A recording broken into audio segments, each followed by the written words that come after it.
proposed to subsume educational cess and the secondary and higher educational cess in the central excise duty. In effect, the general rate of central excise duty of 12.36% including cess is now being rounded off to 12.5%. I propose to revise the specific rate of central excise duty in certain other commodities as detailed in the annexure.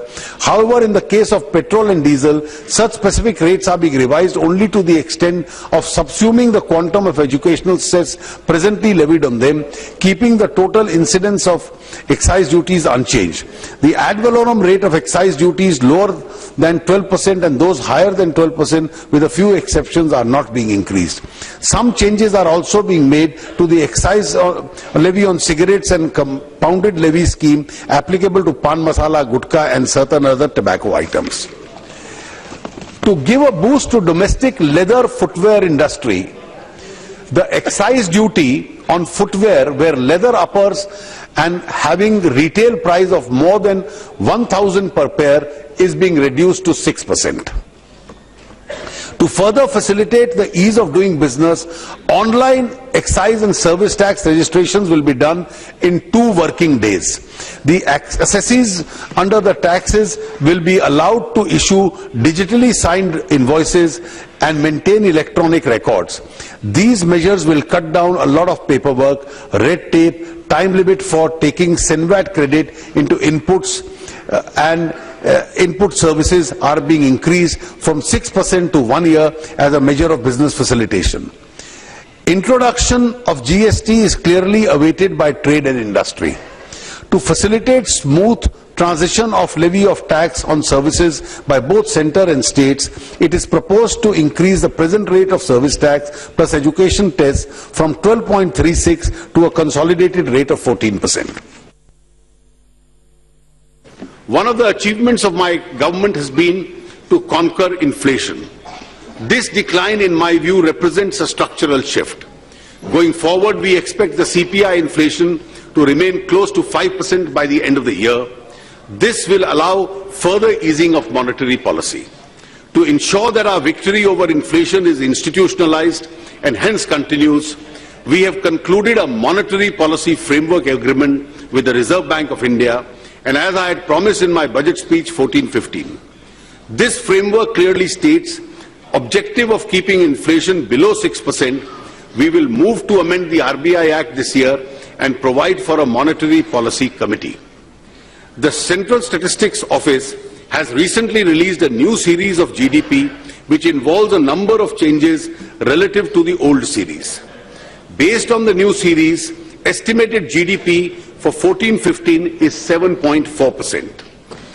Growth in 2015-16 is expected to be between 8 and 8.5%. Aiming for a double-digit rate seems feasible very soon. We have now embarked on 2 more game-changing reforms: GST and what the Economic Survey has called the JMAM Trinity, Janadhan Aadhaar Mobile, to implement the direct transfer of benefits. GST will put in place a state-of-art indirect tax system by 1st April 2016.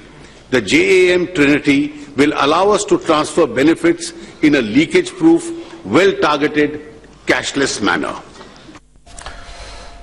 तो वित्त मंत्री अरुण जेटली ने budget भाषण में tax slab में भले ही कोई बदलाव ना किया हो, लेकिन उनका दावा है कि आयकर दाताओं को 4,44,200 रुपए तक की टैक्स छूट का फायदा हो सकता है। वित्त मंत्री ने हेल्थ इंश्योरेंस प्रीमियम में छूट को 15,000 से बढ़ाकर 25,000 रुपए कर दिया है, जबकि वरिष्ठ नागरिकों के लिए हेल्थ इंश्योरेंस प्रीमियम में छूट को बढ़ाकर 30,000 रुपए कर दिया गया है। ट्रांसपोर्ट अलाउंस को 800 रुपए से बढ़ाकर 1,600 रुपए कर दिया गया है। वित्त मंत्री ने स्वच्छ भारत कोष और नमामि गंगे कोष में योगदान करने पर आयकर में 100% छूट की घोषणा भी कर दी है। सुकन्या योजना के तहत निवेश में 80C के तहत छूट मिलेगी। वहीं 1 लाख रुपए जमा करने पर ही पैन की जरूरत होगी। इससे पहले 50,000 रुपए तक जमा करने के लिए पैन कार्ड की जरूरत होती थी। Increase in limit of deduction of health insurance premium from 15,000 to 25,000 rupees. Madam, this is being done to encourage people to take health insurances as a part of our social security program. This will also enable a tax rebate. For senior citizens, this limit will be increased to 30,000 from the existing 10,000. For very senior citizens of the age of 80 years or above who are not covered by health insurance, deduction of rupees 30,000 towards expenditure incurred on their treatment will be allowed. हर वरिष्ठ नागरिक को 30,000 रुपए का सालाना deduction medical treatment का मिलेगा. The deduction limit of 60,000 towards expenditure on account of specified diseases of serious nature is proposed to be enhanced to 80,000 in the case of senior citizens. Additional deduction of 25,000 will be allowed for differently abled persons under Section 80DD and Section 80U of the Income Tax Act. The limit of deduction on account of contribution to a pension fund and the new pension scheme is proposed to be increased from rupees 1 lakh to 1,50,000 each year. The next proposal, madam, is important.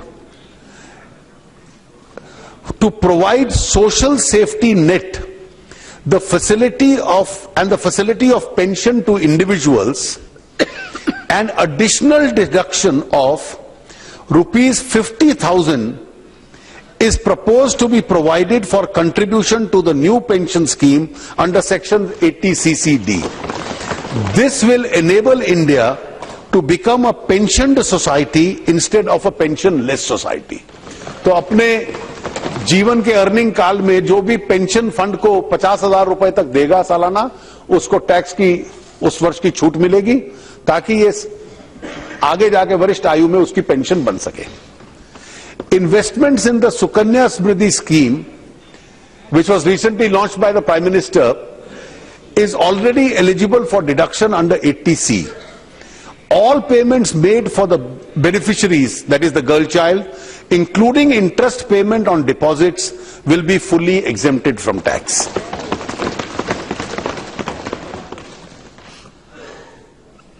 Transport allowance, which is allowed to all taxpayers and is currently at rupees 800 per month.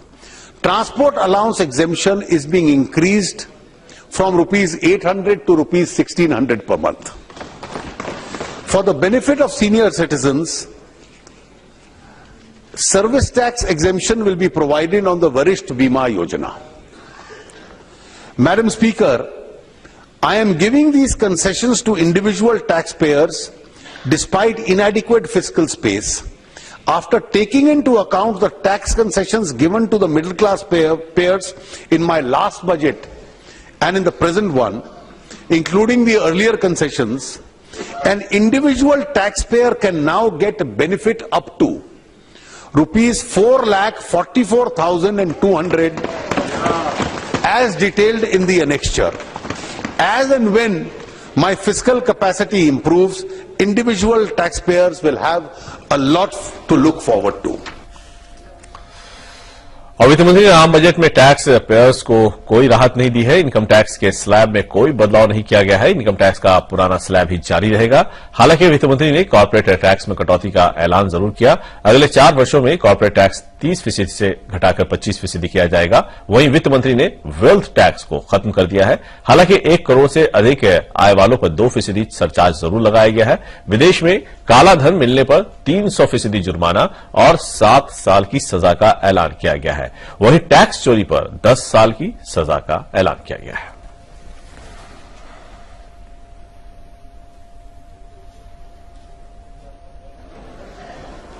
Taxation is an instrument of social economic engineering. Tax collections help the government to provide education, healthcare, housing and other basic facilities to the people to improve their quality of life and to address the problems of poverty, unemployment and slow development. To achieve these objectives, it is our endeavor in the last 9 months to foster a stable taxation policy, a non-adversarial tax administration. A very important dimension to our tax administration is the fight against the scourge of black money. A number of measures have already been taken in this direction. I propose to do much more. We need to revive growth and investment to ensure that more jobs are created for our youth and benefits of development reach millions of our people. We need to enable tax policy for this. I have already introduced a bill to amend the Constitution of India for goods and services tax in the last session of this August House. GST is expected to play a transformative role in the way of our economy functions. It will add buoyancy to our economy by developing a common Indian market and reducing the cascading effect of the cost of goods and services. We are moving on various fronts to implement GST from next year. We need to match this transformative piece of legislation in indirect taxation and transformative measures in direct taxation. The basic rate of corporate tax in India is 30%. It is higher than the rates prevalent in other major Asian countries, making our domestic industry uncompetitive. Moreover, the effective collection of corporate tax is only 23%. We lose out on both counts. We are considered as having a high corporate tax regime, but we do not get that tax due to excessive exemptions. A regime of exemptions has led to pressure groups, litigations, and loss of revenue. It has also given room for avoidable discretion. I therefore propose to reduce the rate of corporate tax for 30% to 25% over the next 4 years. This will lead to higher level of investment, higher level of growth, and more jobs. This process of reduction has to be necessarily accompanied by rationalization and removal of various kinds of exemptions and incentives for corporate taxpayers, which incidentally account for a large number of tax disputes. I wanted to start the phased reduction of corporate tax and the phased elimination of exemptions right away. But I thought it would be appropriate to give advance notice of these changes, which will start from next financial year onwards. Our stated policy is to avoid surprises and instability in tax policy. Exemption to individual taxpayers will, however, continue since they facilitate savings and get transferred to investment and economic growth. While finalizing my tax proposals, I have adopted certain broad themes, which include measures to curb black money, job creation through revival of growth and investment and promotion of domestic manufacturing and Make in India, minimum government and maximum governance to improve the case of doing business, benefits to middle-class taxpayers, improving the quality of life and robust health through Swachh Bharat initiatives, standalone proposals to maximize benefits to the economy. Madam Speaker, the first and foremost pillar of my tax proposals is to effectively deal with the problem of black money, which eats into the vitals of our economy and society. The problem of poverty and inequity cannot be eliminated unless generation of black money and its concealment is dealt with effectively and forcefully. In the last 9 months, several measures have been initiated in this direction.